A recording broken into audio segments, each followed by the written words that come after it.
देश की राजधानी दिल्ली का घेराव किया जा रहा है। किसान का बहुत बड़ा आंदोलन इसमें बड़ा रूप ले चुका है। हम जानना चाहेंगे कि हमारे व्यापारी हैं वो उनका क्या विचार है इस आंदोलन पर और जो ये लाए हुए नए कानून पर जिससे रुष्ट होकर किसानों ने अपना आंदोलन प्रारंभ किया है। अनूप जी, आप क्या कहेंगे इस आंदोलन? देखिए, किसान आंदोलन के साथ साथ हमें कुछ पीछे भी जाना होगा। मैं देख पा रहा हूँ और ये बात महसूस भी हो रही है और बहुत सारे लोग इस बात को समझ भी रहे हैं।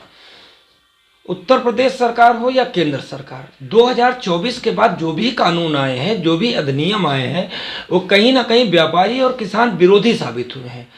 और जितने भी कानून आए हैं उस कानूनों में व्यापारियों का, किसानों का बहुत सारी जगहों पर नुकसान हो रहा है। मैं ये समझ पा रहा हूँ कि कहीं ना कहीं सरकार के जो कानून होते हैं उसमें असमंजस की स्थितियाँ बहुत होती है, कन्फ्यूजन बहुत सारा होता है। नोटबंदी हुआ 2016 में, उसमें न जाने कितने लोग, सरकार तक कन्फ्यूजन हुआ। और सरकार इस जो नोटबंदी लाई इसमें सरकार फेल हुई, पूरा का पूरा पैसा सरकार में जमा हो गया और नुकसान इतना हुआ कि रियल इस्टेट से जुड़े हुए और बहुत सारी व्यापारिक गतिविधियाँ बहुत नीचे आई और सरकार की जीडीपी पे भी असर पड़ा। नंबर 2 की हम बात करें कि जीएसटी आया। जीएसटी आज भी बहुत सारे लोगों को समझ में नहीं आ रहा है। जीएसटी को लेकर के सरकार ने 100 से ज़्यादा इम्प्लीमेंट किए, 100 से ज़्यादा बार बदलाव किए। जब हम लोग कहते थे कि भाई ये जो 18% जीएसटी का जो स्लैब है उसको कम किया जाए, सरकार ने नहीं माना। कुछ समय के बाद आया कि 99% वस्तुओं पर जीएसटी के स्लैब को 18% को ख़त्म किया गया। मुझे ये लगता है कि सरकार पहले अपने कानून पर रफ वर्क कर ले, जब वर्क करने के बाद उसका इम्प्लीमेंट हो। आज वही स्थितियां जो हैं आज व्यापारियों के साथ जो थी आज किसानों के साथ हो गई हैं। किसान आंदोलन में पूरी तरीके से, जिस तरीके से जीएसटी में, नोटबंदी में देश के कुछ बड़े घरानों का लाभ हुआ, देश के बहुत बड़े बड़े उद्योगपतियों का लाभ हुआ। आज अगर आप एक सर्वे कराइए कि छोटे व्यापारी की 2014 के पहले इनकम क्या थी, जीएसटी नोटबंदी के आने के बाद, और अब की क्या है, बड़े बड़े उद्योग घरानों की इनकम क्या है, उनकी 10-10, 20-20 गुना इनकम बढ़ चुकी है। और जो व्यापारी था, छोटा व्यापारी था, मिडिल क्लास व्यापारी था, उसकी इनकम और बिक्री निरंतर घटती चली जा रही है। मैं किसान आंदोलन की बात करूं, जब किसान आंदोलन आज बनाया गया तो किसान आंदोलन के लिए किसान के जो प्रतिनिधियों से उनसे वार्ता नहीं हुई। कानून बनाने के बाद आज वार्ता करने की आवश्यकता पड़ रही है। जीएसटी में सैकड़ों हजारों बार सरकार ने बनाने के बाद वार्ता की।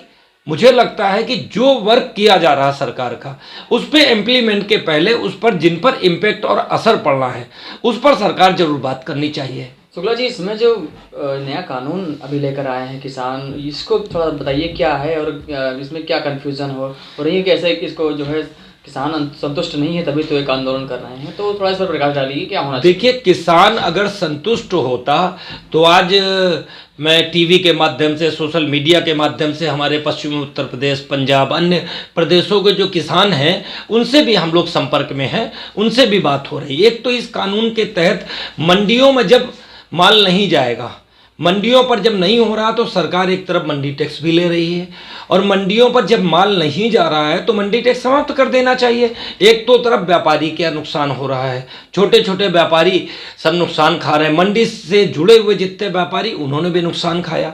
और आज की डेट में जो किसान आंदोलन हो रहा है, अगर कोई चीज़ इसमें गलतियां नहीं है, किसान के लिए फ़ायदेमंद है, तो किसान आज कहीं ना कहीं परेशान क्यों है। दूसरी बात, आज इस कानून के तहत जो किसान, एक ऐसे सोचिए कि पूरे देश में मंदी का माहौल है, कृषि क्षेत्र में बड़े बड़े उद्योगपतियों की नज़र लग गई है और धीरे धीरे किसान के हाथों से उनकी ज़मीनें भी जाएंगी, किसान को उनका नुकसान झेलना पड़ेगा। और सरकार इस बात पर ये गौर ही नहीं कर पा रही है जब छोटा व्यापारी ख़त्म हो जाएगा। एक बात ऐसे सोच के देखिए कि जब एक डिपेंडेंसी आ जाएगी, आज जियो का रिचार्ज ले लीजिए, एयरटेल का रिचार्ज ले लीजिए। कुछ समय पहले जब 15 कंपनियां 20 कंपनियां थीं तो प्रतिस्पर्धा में कहीं ना कहीं जो कंपनियां थीं उनको आपका ये इनकमिंग फ्री था। आज की डेट में जियो ने फ्री दिया और बहुत सारे लोगों ने फिर दिया। आज कितने चार्जेस ले रहे हैं वो निरंतर लिया जा रहा है। जो आज किसान का काम है, किसान का काम जो होगा वो बड़े बड़े उद्योगपतियों के हाथों में चला जाएगा और कहीं ना कहीं किसान अपने ही क्षेत्र में लेबर बन करके रह जाएगा। आपको मैं याद दिलाऊं, 2014 में यही सरकार जब आई थी तो एक कानून विधेयक पास हुआ था, भूमि अधिग्रहण विधेयक, सुना होगा आपने। बाद में विरोध हुआ तो वो उसको वापस लिया गया। उसकी कुछ बातें उसमें थी कि जो उसमें कानून में जो दर्शाया गया था, कुछ चीज़ें हम आपको बताएं क्योंकि उस पर हमने काफ़ी रिपोर्टिंग की थी।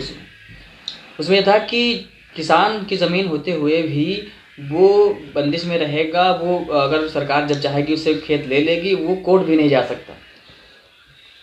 आप जानते होंगे भूमि अधिग्रहण विधेयक पर। तो जिस तरह से सरकार जो काम बराबर काम कर रही है, सरकार कहती है कि मैं किसानों की सरकार है, तो क्या आपको क्या लगता है, ये किसानों की सरकार है?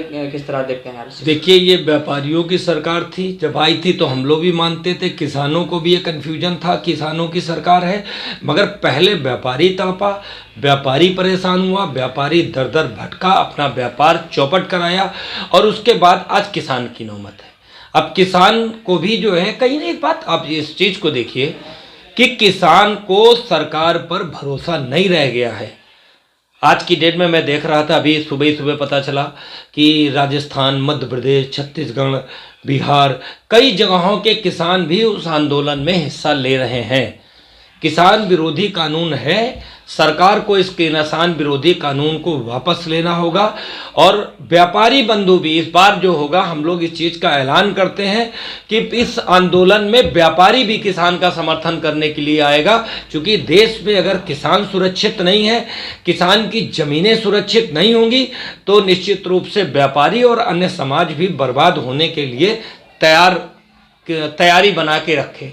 तो जो किसान आंदोलन है, हर कीमत पे इस किसान के आंदोलन को आज वापस लेना चाहिए सरकार को, और सरकार को ये समझना चाहिए। दूसरी एक बहुत महत्वपूर्ण बात है, किसान कोई आतंकवादी नहीं है। जिस तरीके से टीवी में दिखाया जा रहा है, जैसे पता चल रहा है, पानी फेंकना, उनके सामने गटर्स लगा देना, पुलिस के द्वारा बर्बरता बढ़ती जा रही है, ये निश्चित रूप से निंदनीय है और अपराध है। कहीं ना कहीं किसानों की और मांगे हैं। किसान चाहता है कि जो रेट उनके निर्धारित कर दिए जाएं, उस रेट के नीचे अगर कोई परचेज करता है तो उस पर क्रिमिनल ऑफेंस में क्यों नहीं लाते हैं। ऐसी बहुत सारी समस्याएं हैं जो किसानों की हैं। सरकार को पहले किसानों का जो ये कानून है इसको वापस लेना होगा और वापस लेने के बाद किसानों से वार्ता करें और किसानों के हित में कानून बनाने का काम करें। जी, मैं अमरीन कुमार पांडे, शिवलू, प्रदेश उपाध्यक्ष, प्रतिनिधि उद्योग व्यापार मंडल। जी, इसमें किसानों का बहुत बड़ा आंदोलन चल रहा है, आपका क्या व्यू है, क्या देख रहे हैं इसको, क्या समझते हैं इसमें, जिस तरह से देश में किसान की बड़ी संख्या दिल्ली का घेराव कर रही है? जैसा हमारे राष्ट्रीय अध्यक्ष जी ने बताया अभी कि इस सरकार ने पहले व्यापारियों को छलने का काम किया। 2014 में जब इनकी सरकार आई थी तो हम व्यापारी बहुत खुश थे, लेकिन नोटबंदी, आज आपका कोरोना काल चल रहा है, इसमें सबसे ज़्यादा अत्याचार व्यापारियों के साथ हुआ। और आज अभी इस आपदा में ही किसानों के साथ जो व्यवहार सरकार कर रही है कि आज उनको अपना खेती बाड़ी छोड़ के आज वो सड़क पे आके हाईवे जाम कर रहे हैं और वहाँ उनके साथ पुलिस द्वारा बर्बरता की जा रही है, ये बड़ा ही निंदनीय है। हम अपने संगठन की तरफ से इस बात की निंदा करते हैं।